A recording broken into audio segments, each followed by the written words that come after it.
एक होती है आइडियल वर्ल्ड, एक होती है रियल वर्ल्ड। और ये 100% अगर आप आइडियल वर्ल्ड में रहें तो फिर वो रियल वर्ल्ड के तकाजे नहीं पूरे होते, और अगर आप 100% रियल वर्ल्ड में चले जाएं तो फिर वो जिस तरह हमारी दो बड़ी पार्टियां हैं और जो उनकी अक़दार और उनकी वैल्यूज़ हैं वो फिर वो हो जाता है। अस्सलाम वालेकुम नाज़रीन, आप देख रहे हैं उर्दू पॉइंट। मैं हूं आपका मेज़बान फरहान खान। नाज़रीन, पॉलिटिकल पार्टीज़ की जानिब से गुज़श्ता कई दहाइयों से एक नारा बुलंद होता है और एक बात वो कहते हैं, बड़े बबंगे दोहल ये बात कहते हैं कि जी हम पाकिस्तान को अल्लामा इकबाल रहमतुल्लाह अलैह के ख्वाब जैसा पाकिस्तान बनाएंगे। और ऐसा पाकिस्तान जिसका ख्वाब अल्लामा इकबाल ने देखा, ऐसा पाकिस्तान जिसका विजन कायद आज़म ने हमें दिया। इस तरह की बातें हमें स्टेज पे ख़ासतौर पे इलेक्शन मूवमेंट्स के दौरान बहुत सुनने को मिलती हैं, देखने को मिलती हैं। यकीनन ये बातें होती हैं, दावे होते हैं, ये क्या होता है, इन सियासी बातों के ऊपर भी बात करेंगे और इस जो पॉलिटिकल नैरेटिव है इसके ऊपर भी हम बात करेंगे। हमारे साथ हमारी खुशकिस्मती है, जैसे मैंने कहा कि अल्लामा इकबाल रहमतुल्लाह अलैह के ख्वाब जैसा पाकिस्तान हम बनाएंगे जो उन्होंने सोचा। आज हमारे साथ हमारे मेहमान जनाब वलीद इकबाल साहब हैं, अल्लामा इकबाल रहमतुल्लाह अलैह के पोते जस्टिस जावेद इकबाल साहब के बेटे। Sir a very warm welcome. अस्सलाम वालेकुम। जी वालेकुम सलाम। अब मैं आगाज़ पॉलिटिकल बातें भी आपसे करेंगे, लेकिन ये जो बड़ी आम एक बात है हम शुरू से सुनते आ रहे हैं कि जी जब पॉलिटिकल लीडर्स कहते हैं कि जी अल्लामा इकबाल ने जैसा ख्वाब देखा था हम वैसा पाकिस्तान बनाएंगे। डू यू थिंक कि पाकिस्तान में आपको कोई ऐसा लीडर अभी नज़र आया आज तक जो हकीकत पे इस ख्वाब को सही तरह पूरा करने वाला हो? जी, एक तो अल्लामा ने खुद एक लीडर को चुना था और फिर उनको आमादा भी किया था, वतन छोड़ के जा चुके थे इंग्लिस्तान वापस आने। बिल्कुल ऐसे ही। वो तो हमारे रहबर आला और बानी पाकिस्तान हज़रत कायद आज़म मोहम्मद अली जिन्ना रहमतुल्लाह अलैह। बिल्कुल ऐसे ही। और दूसरा ये कि आप ज़ाहिर है आपने इसमें अपनी तमहीद में जिक्र तो नहीं किया, लेकिन मैं पाकिस्तान तहरीक इंसाफ से जी हाँ पिछले अब 6 साल से ज़्यादा हो गए हैं मुझे इसके साथ मुंसलिक हुए हुए। कौमी असम्बली का इलेक्शन भी मैंने इसी के टिकट पे लड़ा है और लाहौर की जिम्मेदारी भी मुझे दी गई। जी हाँ। तो ज़ाहिर है इसका जवाब तो ऑब्वियस है कि इमरान खान साहब को मैं समझता हूँ कि वो उस म्यार पे पूरा उतरते हैं। मैंने और लीडर्स से भी मैं किसी और पॉलिटिकल पार्टी में तो मैं नहीं रहा पहले कभी, लेकिन और लीडर से मेरी मुलाकात ज़रूर होती रही है और काफ़ी पिछले सालों और दहाइयों में। तो मैंने नहीं महसूस किया कि किसी ने अल्लामा के कलाम और उनके फ़लसफ़े को इस तरीके से समझा हो और मुतालिया भी किया और समझा भी हो जिस तरह इमरान खान साहब ने समझा है। और लीडरशिप क्वालिटीज़ के ऊपर अल्लामा इकबाल ख़ुद ज़ोर देते हैं और वो जिस तरह वो शाहीन का तसव्वुर जिसको अलामती तसव्वुर वो पेश करते हैं, तो उसकी भी कुछ क्वालिटीज़ हैं कि वो तेज़ निगाह है, वो बुलंद परवाज़ है, वो तन्हाई में रहता है और तख्लीक करता है, खिलवत पसंद है, वो बेनियाज है, यानी कि कभी आशियाना नहीं बनाता। कहते हैं ना परिंदों की दुनिया का दरवेश हूँ मैं कि शाही बनाता नहीं आशियाना, और वो किसी दूसरे के हाथ का मारा हुआ शिकार नहीं खाता। तो ये इस तरह की क्वालिटीज़ मैंने महसूस की कि अगर किसी पाकिस्तान के सियासी उफक पर कोई लीडर हैं तो वो इमरान खान साहब हैं जो इस पर पूरा उतरते हैं। जहाँ तक रहा अल्लामा इकबाल के ख्वाब को पूरा करना और उस तरह की जो कायद आज़म मोहम्मद अली जिन्ना का विज़न है उसके मुताबिक पाकिस्तान को तश्कील देना, उसमें तो मुझे अफसोस से कहना पड़ता है कि अभी 70 साल जो हैं हमारी आज़ादी को जो हुए हैं उसमें बस हम कुछ भूल भुलैयों में ही रहे हैं, हम वहाँ तक तो नहीं आ सके। और वो उस रियासत का, उस स्टेट का, उस मुल्क का क्या तसव्वुर है, ये आपने लीडरों का हवाला देते हुए तो ये कहा है कि हर लीडर या बहुत से लीडर ये कहते हैं कि हम अल्लामा इकबाल के विजन या उनके देखे हुए ख्वाब या उनके तसव्वुर के मुताबिक पाकिस्तान बनाएंगे या कायद के विजन के मुताबिक। तो उसकी क्या, मैं ये तो ज़रूर पॉइंट आउट कर सकता हूँ, अब आप और आपके नाजरीन उसका बेहतर फैसला कर सकते हैं कि वो उस तरह का मुल्क हम बनाने में कामयाब हुए हैं या ये लीडरशिप या क़यादत जो पाकिस्तान को मिली है, क्या वो उस तरह का एक जिसको कहते हैं जदीद इस्लामी फलाही रियासत को जो है जिसका तसव्वुर था उसको बनाने में कामयाब हुए हैं। तो उसकी क्या कुछ आप समझ लें कि कुछ लवाजमात हैं। तो अल्लामा के कलाम में, उनकी तहरीरों में उन्होंने बहुत से मीडियम्स को इस्तेमाल किया, शायरी के अलावा भी उनके मकालात हैं, उनके पेपर्स हैं, उनके खतूत हैं, कुछ उनमें से कायद आज़म मोहम्मद अली जिन्ना रहमतुल्लाह अलैह, जब वो आके उन्होंने मुस्लिम लीग का, ऑल इंडिया मुस्लिम लीग का जो है चार्ज जब संभाला था, उसके बाद ये 1936, 37, 38 ये अलामा की ज़िंदगी के आखिरी जो साल थे, वो उन सब से पता लगता है कि क्या एक माशरा, आइडियल सोसाइटी जो थी वो क्या थी। और उसमें मैंने भी उसको काफ़ी तफसील से और गौर से पढ़ा है और समझने की कोशिश की है, और जो मुझे समझ में आया वो तो ये है कि वो ऐसा मुल्क हो, ऐसा माशरा हो, ऐसी सोसाइटी हो जो कि मुत्तहद हो, जो कि मसावी हो, यानी कि जो एगैलिटेरियन, जिसमें बराबरी हो, इक्वालिटी, तो वो मुत्तहद हो, वो मुसावी हो, वो तालीम याफ्ता हो, और वो हुनरमंद लोगों पर मुश्तमिल हो, जिसको आप हायर एजुकेशन का अलामा कहते हैं, वो अहम है, लेकिन उससे ज़्यादा अहम चीज़ को कहते हैं टेक्निकल ट्रेनिंग को। और अभी हमारे यहाँ उस तरह के इंस्टीट्यूट्स बन रहे हैं और फूल रहे हैं, भर रहे हैं, कॉन्फ्रेंसेस करते हैं। अलामा ने ये बात 1910 में एक मकाले के अंदर, जो उन्होंने एमएओ कॉलेज में पढ़ा था लाहौर में, उसमें इस बात का जिक्र किया हुआ कि टेक्निकल ट्रेनिंग की हायर एजुकेशन से या आला तालीम से ज़्यादा अहमियत है, क्योंकि वो अवाम जिसको अलामा अपनी तहरीरों में एक मुआशरे की रीढ़ की हड्डी कहते हैं, अपना अंग्रेजी उन्होंने एक मकाले में लिखा हुआ है, दे आर द बैकबोन, इसी मकाले में जो उन्होंने एमएओ कॉलेज में पढ़ा था, they are the backbone of the society. तो उनके लिए वो जो आला तालीम, हायर एजुकेशन, तो कुछ महदूद लोगों को ही वहां तक पहुंचने का मौका मिलता है, और वो फिर सरकारी मुलाजमतें वो भी महदूद होती हैं, लेकिन बैकबोन जो अवाम, जो बैकबोन है, उसके फलाह के लिए जो है वो हुनर के बारे में उनकी ट्रेनिंग जो है वो बड़ी जरूरी है। टेक्निकली ट्रेंड हो, तालीमी याफ्ता, मैं आपको इस तरह अर्ज कर रहा हूँ, मुत्तहद हो, मुसावी हो, जो है तालीम याफ्ता और हुनर से आरास्ता हो, और उसके साथ साथ पुरअमन। और ये 4-5 तो चीज़ें मैंने गिनवा दी। छठी चीज़ जो है वो जमहूरी हो, सोशल डेमोक्रेसी में 1937 के 31 मई का एक खत है अल्लामा इकबाल का, हजरत कायद आज़म मोहम्मद अली जिन्ना के नाम।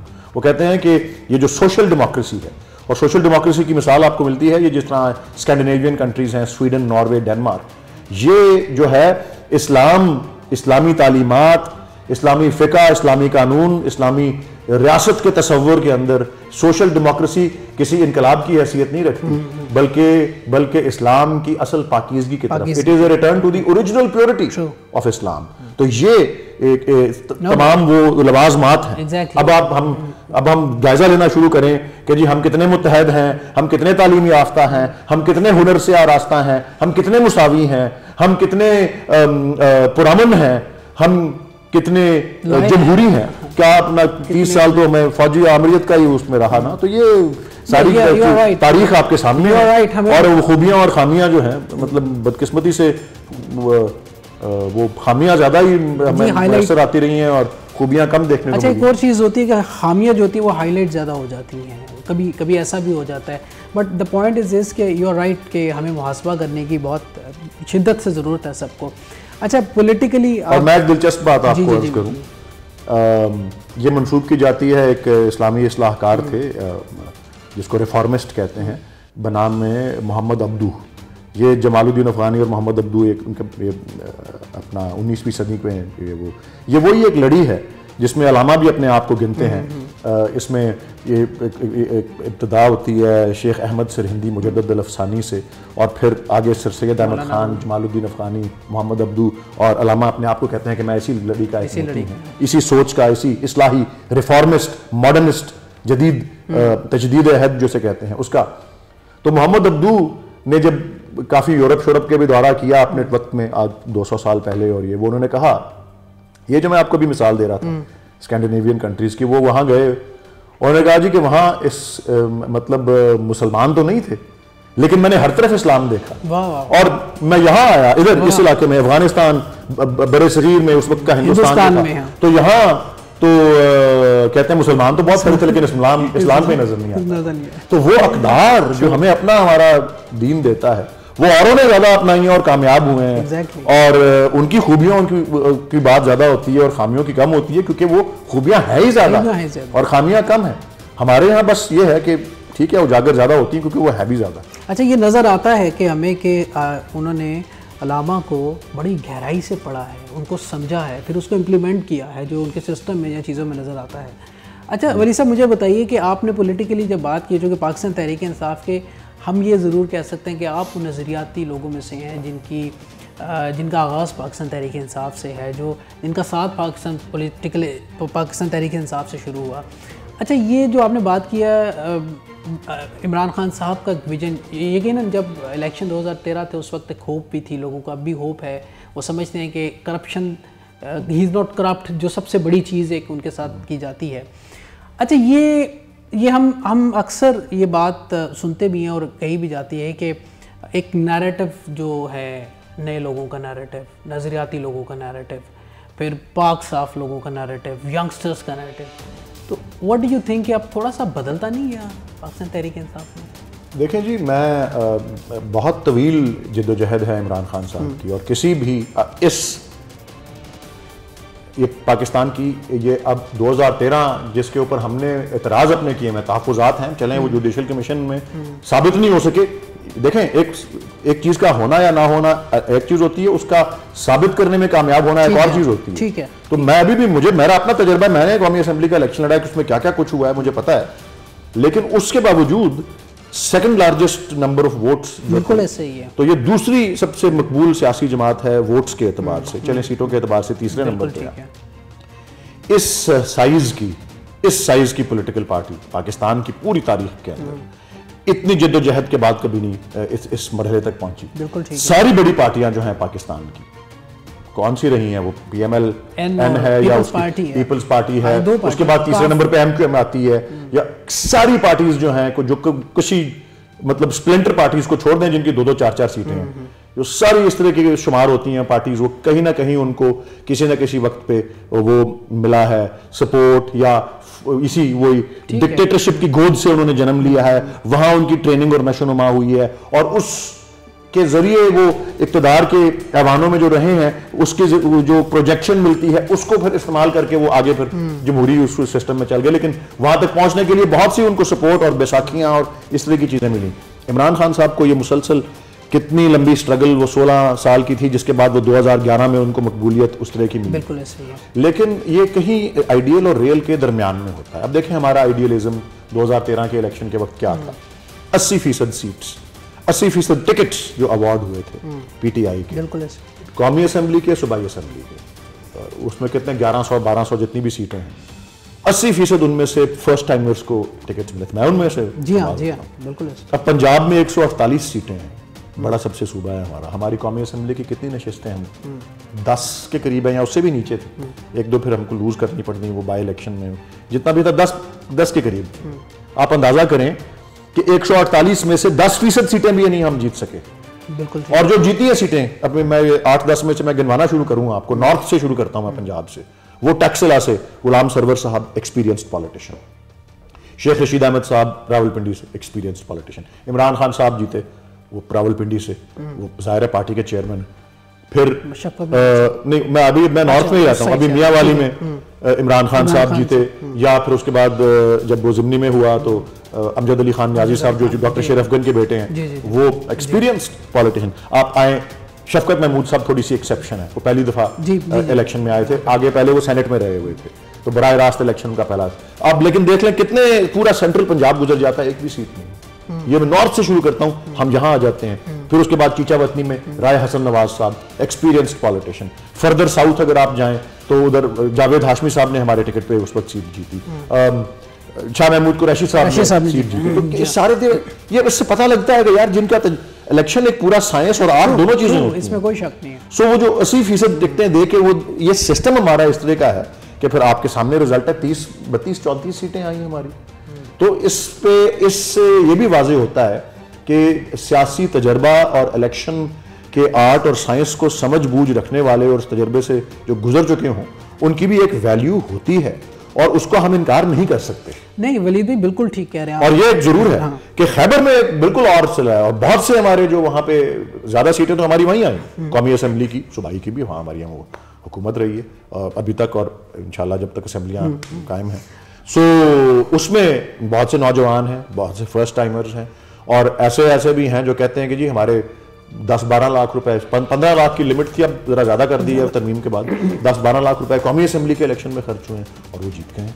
अच्छा वलीद साहब, ये बताइए कि बाई इलेक्शन PTI नहीं जीत पा रही, लोधरा का इलेक्शन हुआ है, पूरी आपकी पाकिस्तान तहरीक-ए-इंसाफ की कह लेंगे पूरी क़यादत वहाँ पे थी और काफ़ी वर्किंग भी की जहाँ। फिर ये इसको ये भी कह सकते हैं कि मियाँ साहब का जो नैरेटिव है वो ठीक होता, उसकी एक निशानी है कि लोगों ने एक्सेप्ट किया है। व्हाट डू यू थिंक, क्या है ये? देखिए जी, कानूनी फैसला मियाँ नवाज शरीफ के खिलाफ हुआ, ठीक है जी, और उसके बारे में काफ़ी मतलब अब क्योंकि उस बात को 6-7 माह हो गए हैं, काफ़ी उस पर तज्जियात हुए हैं, काफ़ी लीगल कम्युनिटी में मेरा क्योंकि उससे भी ताल्लुक़ है, पॉलिटिकल कम्युनिटी में भी, लीगल कम्युनिटी में भी उस पर बहुत अपना डिबेट जो है वो चल रहा है कि जी वो, और वो फैसला, हालांकि अदालत ने फैसला महफूज करते वक्त ये कहा था, कोर्ट ने ऑब्जर्व किया था कि हम ऐसा फैसला, इसमें टाइम लगेगा, और कुछ 1-2 महीने लगे फिर शायद लगा भी, हाँ, पहला फैसला आने में, कि जी हम ऐसा फैसला देना चाहेंगे जो कि 20-25 साल और अगली जनरेशन तक वो माना और समझा जाए कि ये एक मजबूत और मुस्बत फैसला था।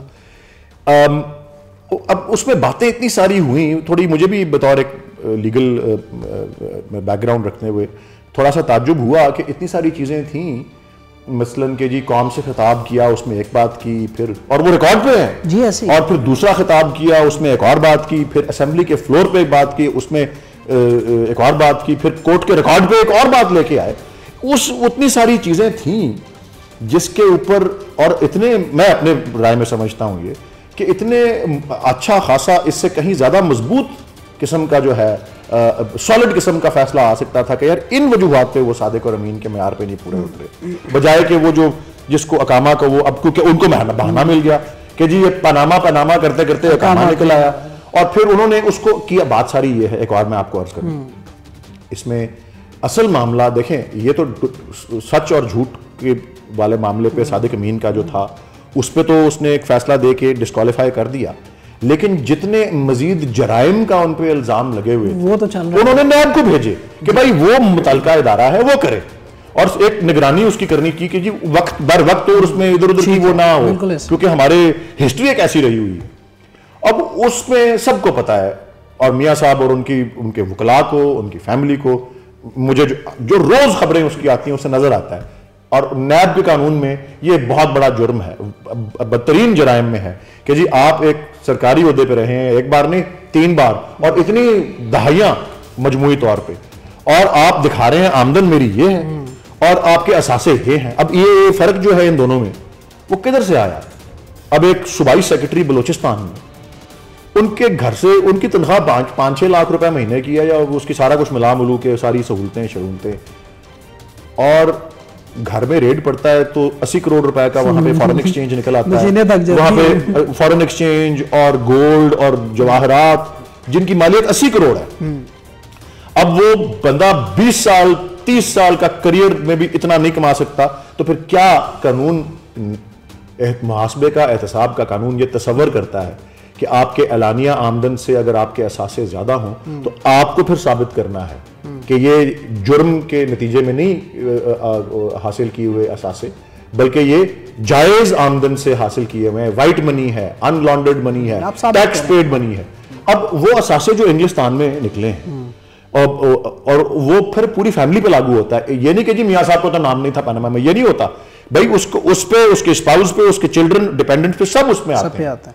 तो उसका जवाब वो नहीं दे पा रहे, और वो नजर आ रहा है कि ये चीज जो है किस तरफ जा रही है। उन्होंने उसको डाइवर्ट करके पॉलिटिसाइज कर दिया कि जी वो इंतकामी कार्रवाई हो रही है, वो ये हो रहा है, वो हो रहा है, मेरी रेजिम चेंज थी, ये हम बिल्कुल ठीक चल रहे थे, हाँ वो काम कर रहे थे, फलाना, उसको उन्होंने एक बना दिया एक नैरेटिव उसका। तो इसका मतलब वो नैरेटिव उनका ठीक जा रहा है, वो मिसलीड कर रहे हैं, पॉलिटिकली ठीक जा रहा है। मिसलीड नहीं, जरूरी नहीं है। देखें, एक बाई इलेक्शन कभी भी एक आम इंतखाब के ऊपर आप नहीं इम्पोज कर सकते कि जी वो उसका रिजल्ट जो है वो आने वाले। अब देखें, और एक मैं और बात अर्ज करना चाहता हूं कि आप 2013 की दुनिया, उससे पहले की दुनिया क्या थी और 2013 के बाद की दुनिया क्या है। आप 2013 से पहले के देखें, 8 में असेंबलियां आई, 8 में आई, 2002 में आई, 1997 में आई, 1993 में आई, 1990 में आई। आप तारीख देखें बाई इलेक्शंस की, एक पूरा ट्रेंड नजर आता है 13 से पहले कि हर बाई इलेक्शन सिटिंग गवर्नमेंट जीतती थी। उस सारे ट्रेंड को बदला किसने? तहरीक इंसाफ ने। अगर अपसेट्स हुए बाई इलेक्शंस में वो हमने किए। सूबाई असेंबली की एक फैसलाबाद की सीट, फैसलाबाद की, हाफिजाबाद की सूबाई असेंबली की सीट, फिर लाहौर की सीट लो मार्जिन से, फिर जहांगीर तरीन साहब की लोधरा की सीट जो थी, फिर वो उसमें भी तो ट्रेंड चेंज हमने किया उसका। अच्छा, ये एक चीज़ जो लोधरा के इलेक्शन में जो एक कहा जा रहा है PMLN की जानिब से या आम आवाम की जानिब से कि पैसे का बहुत मुकाबला था। जहांगीर तरीन साहब के पास भी बहुत पैसा, उन्होंने बहुत पैसा लगाया। PTI के अंदर से कुछ आवाज़ें ये सुनी या बाहर से सुनी, लोग ये कह रहे हैं कि जी PTI जीत गई, ये पैसा हार गया है, क्योंकि PTI का नैरेटिव इज़ अ डिफरेंट। मैं इसके इतनी ज़्यादा तफसील से इस पर रोशनी इसलिए नहीं डाल सकता क्योंकि मैं लोधरा और उसके आसपास के जो हल्के हैं उनसे इतनी ज़्यादा वाकफियत रखता नहीं हूँ। और मैं इस बाई इलेक्शन में, मैं लाहौर के मामलात में मसरूफ़ रहता हूँ, तो मैं ज़्यादा कोशिश यही करता हूँ कि अपने डिस्ट्रिक्ट में और अपने इलाके में काम रखा जाए। तो वहाँ मैं गया हूँ लोधरा 2-3 दफ़ा, अच्छा, पिछले 1-2 साल में, और वो आसपास बहावलपुर भी, मुल्तान, अहमदपुर, शर्किया, उन सब जगहों पे गया हूँ, 2-3 दफ़ा गया हूँ। लेकिन बस वो ऐसे छोटे छोटे अरसे के लिए आधा दिन गुजार लिया, लोगों से मिल लिया, पार्टी वर्कर्स से।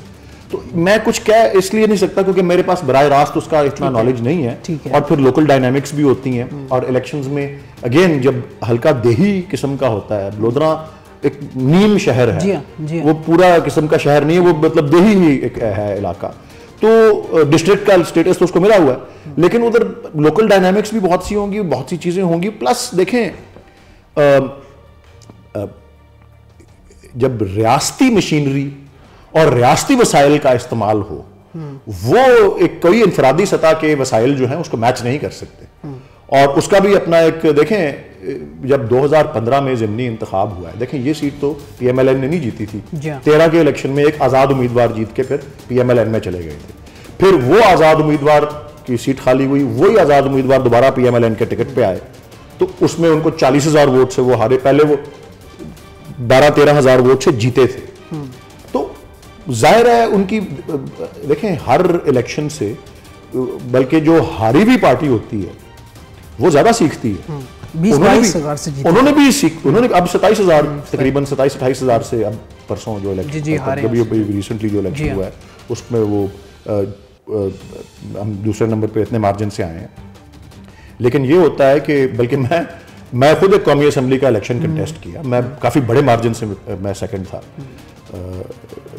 लेकिन अब अगर फ़र्ज़ करें अल्लाह ताला ने मुझे फतह से हमकिनार किया होता, तो मैं लोगों को ये कहता फिरता हूँ इलेक्शन के बाद मैंने जिस तरह से फिर अपने, मैं खुद भी वकील हूँ लेकिन मैंने लॉयर एंगेज किया ख़ास, क्योंकि इलेक्शन लॉज की, फिर इलेक्शन पिटिशन की, वो इलेक्शन पिटिशन की उस प्रोसेस से गुजरने में, उसकी तैयारी में, उसकी फिर पूरा वो चला, अभी भी अपील सुप्रीम कोर्ट में है। उससे मैंने कहा जी अगर मैं इलेक्शन जीत गया होता तो मुझे जो जितनी चीजें अब सीख ली हैं वो मुझे आ गई हैं कि यार फॉर्म 13 किस तरह से बनता है, 14 किस तरह से बनता है, 15 किस तरह से बनता है, वो कंसोलिडेशन किस तरह से होती है। मैंने कहा अगर जीत गए होते तो फिर तो इनसे 10% चीजें भी नहीं आनी होनी थी मुझे। तो जो शिकस्त का सामना जिसको होता है वो ज्यादा अपना लर्निंग उनकी होती है। तो देखिए उन्होंने 15 का इलेक्शन सिटिंग गवर्नमेंट थी, उन्होंने वही सीट जो शख्स 10-15 हज़ार वोट से हारा था वो 40,000 वोट से जीतता है उसको। तो जिन्होंने, उनके लिए तो बहुत सुबकी हुई होगी, उन्होंने बड़ा सीखा, देखा, समझा, उस पर सर्वेज किए होंगे, अपना वो सारा कुछ किया होगा। इसमें कोई शक नहीं है। अच्छा वली साहब, एक आखिरी सवाल मैं आपसे ये करूँगा, बहुत से लोग आपको देख रहे हैं, लेकिन पार्टी के पाकिस्तान तहरीक इंसाफ के बहुत से नज़रियाती कारकुन भी आपको देख रहे हैं।